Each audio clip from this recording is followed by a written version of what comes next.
Assalamualaikum warahmatullahi wabarakatuh. Hai anak-anak, jumpa lagi dengan Bu Vivi dalam mata pelajaran simulasi dan komunikasi digital. Bagaimana kabar kalian? Ibu harap kalian dalam keadaan sehat walafiat dan tetap semangat walaupun pandemi ini belum berakhir. Ingat protokol kesehatan dan 3M. Memakai masker, menjaga jarak, dan mencuci tangan. Baik, untuk video pembelajaran kali ini, Ibu akan menyampaikan materi tentang prinsip kerja kamera. Dan tentunya materi ini berhubungan dengan kompetensi dasar kita, yaitu membuat produksi video. Nah, jadi seorang videografer atau yang berniat ingin menjadi videografer itu harus mengetahui atau paham istilah-istilah yang digunakan di dalam sebuah kamera. Apa saja istilah-istilah tersebut? Simak video ini sampai habis ya.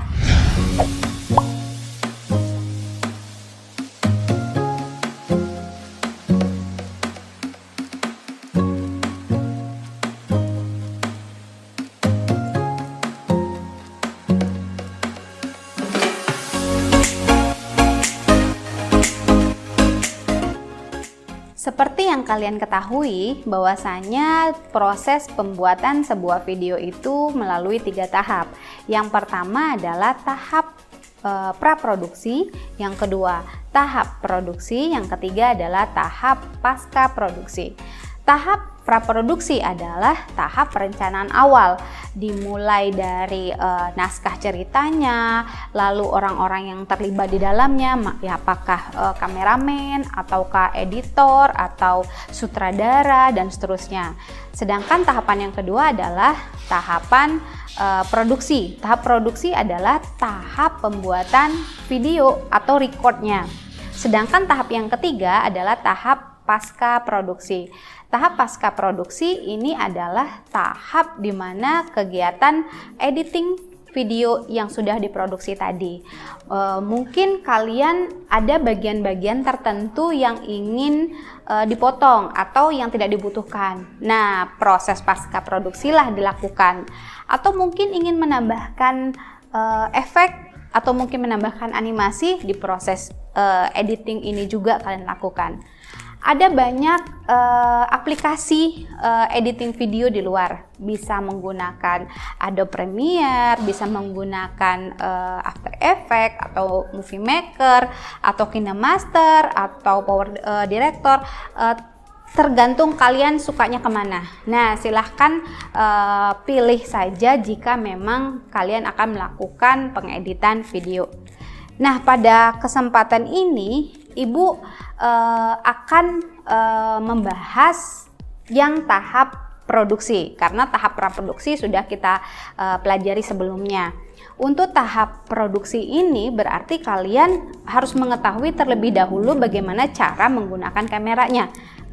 Sehingga di video kali ini kita belajar tentang prinsip kerja kamera. Nah, istilah apakah yang dibutuhkan yang harus diketahui oleh seorang videografer? Yang pertama adalah segitiga exposure. Apa itu segitiga exposure? Segitiga exposure adalah istilah yang digunakan untuk mewakili 3 elemen penting di dalam sebuah kamera. 3 elemen pentingnya itu apa saja? Yang pertama aperture, yang kedua shutter speed, yang ketiga ISO.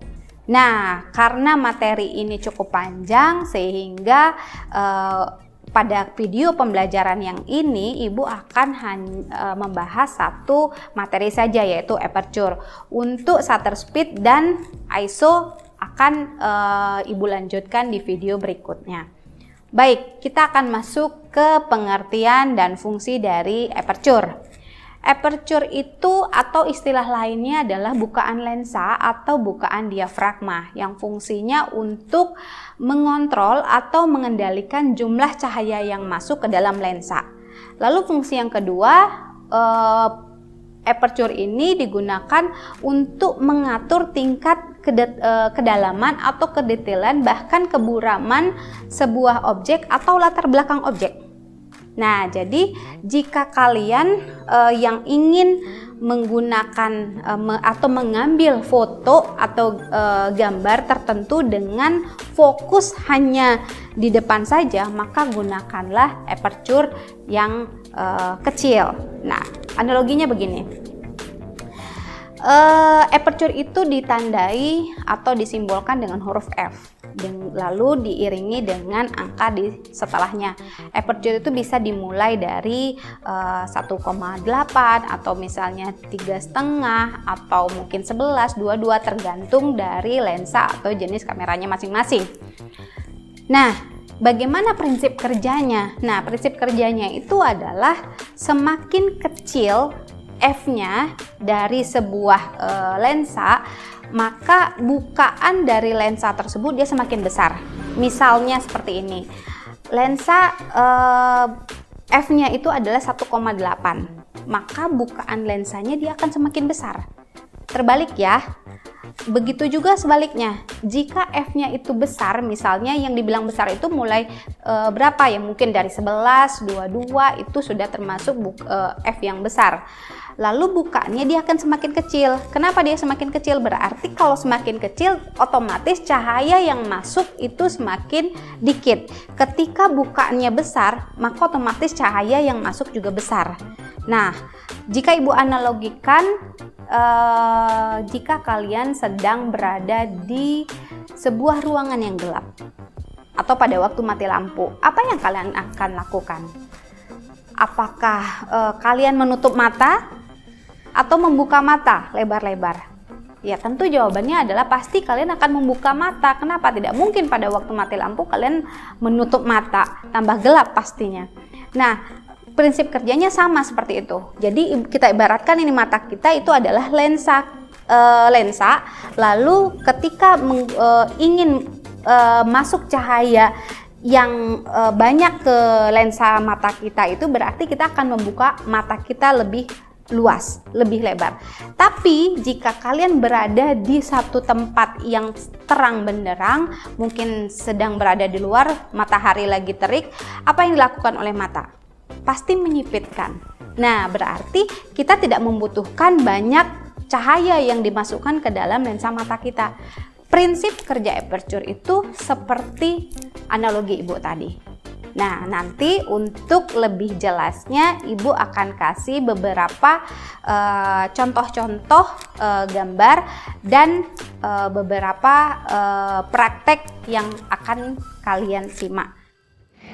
Nah, anak-anak, berikut Ibu akan memberi contoh, kita praktekkan langsung beberapa macam-macam aperture.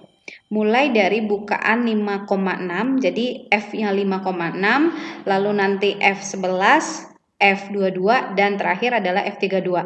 Kita lihat perbedaannya ketika aperture-nya diganti-ganti. Dengan shutter speed yang sama, masih 1/30, dan ISO-nya masih 1600. Kita lihat perubahannya seperti apa. Oke, yang pertama adalah ini posisi awal dengan aperture 5,6, shutter speed 1/30 dan ISO 1600. Lihat ya, di bagian belakang backgroundnya blur. Nah, seperti ini tampilannya. Oke, untuk yang kedua adalah bukaan 11. Kelihatan? Kita belum seimbangkan shutter speed dan ISO ya, karena itu untuk video berikutnya. Kita hanya melihat, oh ternyata kalau saat aperture diubah itu adalah seperti ini kondisinya. Lihat dengan aperture 11 dengan shutter speed masih segitu dan ISO masih segitu, lihat lebih gelap. Oke, lalu yang ketiga. Nah, aperture 22 akan lebih gelap lagi, berarti bukaan lensanya makin kecil. Makin kecil berarti makin sedikit cahaya yang masuk ke dalam sensor lensanya tentunya. Nah, yang terakhir kita lihat aperture 32 ini semakin kecil sehingga cahaya yang masuk juga semakin sedikit. Nah, itu letak perbedaan dari masing-masing aperture. Tadi kalian sudah lihat semuanya perbedaan dari masing-masing aperture, tingkatan aperture. Nah, sekarang kita bandingkan yang paling kecil aperture, f-nya paling besar tapi bukaannya paling kecil dengan f yang paling kecil tapi bukaannya besar. Ini sekarang bukaannya besar ya, tapi f-nya kecil. Kita lihat ke yang paling kecil. Nah, ternyata dengan bukaan f5,6 jauh lebih terang dibandingkan dengan bukaan 3,2. Nah, untuk bagaimana kita menyeimbangkan ketiga elemen itu, nanti setelah kalian belajar tentang shutter speed dan ISO, baru kalian akan mengetahui bagaimana mengolah atau melakukan pengaturan dari masing-masing tiga komponen tadi sehingga hasil karya kalian lebih cantik tentunya. Oke, itu saja contoh praktek yang Ibu tampilkan. Ini adalah contoh aperture, beberapa jenis-jenis aperture mulai dari bukaan yang kecil sampai dengan bukaan yang besar. Kalian lihat perbedaan foto-fotonya atau gambar-gambarnya. Lalu beserta hasilnya ya. Nah, baik anak-anak, berikut Ibu kasih contoh-contoh gambar untuk penggunaan macam-macam aperture ya. Mulai dari bukaan 1,4 sampai dengan 16. Nah, ini sudah ada gambarnya. Kalian lihat di sana gambar dengan f1,8, bagian latar objeknya sangat blur. Lalu ke 2,8, lalu ke 4, ke 5,6, 16 sudah semakin detail di bagian belakang, dan ke 22 itu semakin terlihat semua. Nah, artinya apa? Artinya bahwasanya ketika angka f-nya itu kecil, berarti bukaan lensanya itu besar, sehingga makin banyak cahaya yang masuk, dan banyaknya cahaya yang masuk itu maka yang akan difokuskan oleh lensa pada saat mengambil gambar adalah objek yang di depannya. Begitu pula sebaliknya, jika f-nya semakin besar, tadi contoh gambarnya adalah f22, semakin besar angka f-nya 22, maka semakin sedikit cahaya yang masuk, sehingga objek yang akan ditangkap oleh lensa itu adalah keseluruhan, baik objek di depan maupun objek di belakangnya. Nah, mudah-mudahan kalian semakin paham ketika Ibu beri analogi contoh seperti ini. Nah, itu tadi materi tentang salah satu elemen di dalam segitiga exposure. Baik anak-anak, mudah-mudahan setelah kalian menyaksikan video ini akhirnya paham dan bisa menyeting kamera kalian di elemen yang pertama, yaitu aperture. Untuk dua elemen lainnya akan Ibu berikan videonya di kesempatan yang akan datang. Sekian, terima kasih atas perhatiannya. Wassalamualaikum warahmatullahi wabarakatuh.